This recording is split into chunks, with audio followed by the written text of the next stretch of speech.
今日12月25號啊，好多人都北上過聖誕啦。官方預測啊，喺陸路出境嘅最高峰日啊，有成接近69萬人次會北上過聖誕。個個都係咁諗住早出發早去享受，點知人人都係咁諗，結果就係聰明人撞聰明車，個個口岸一齊逼爆。有啲網友仲形容啊，西九龍高鐵站啊已經變成咗香港自己嘅春運現場啦，啲飛啊一星期時就賣晒啦。網上仲流傳咗一張羅湖口岸喺早上7點半嘅相，成幅圖都係人，中間夾住咗個我，真係畫面感十足。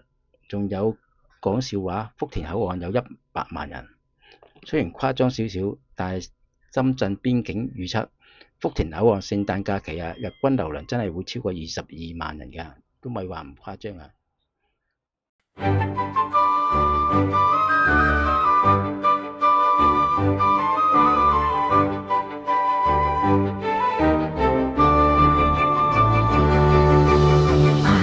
各位北上嘅朋友，準備過關過聖誕，大家依家係咪去咗口岸，或者正準備出發？依家西九高鐵站都變香港自己春運，網上流傳羅湖口岸一張圖，成幅圖都係人。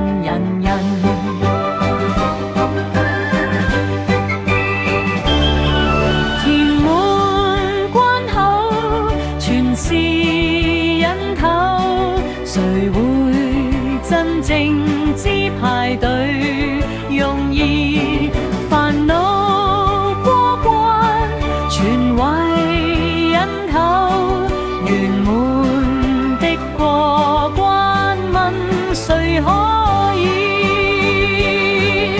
明明預早過關，為何彈出射別？誰人能夠預知8點喪讓人流暴升，變咗一直等死？號碼來認清你的班次，你的左號，你的沮喪，你的一切。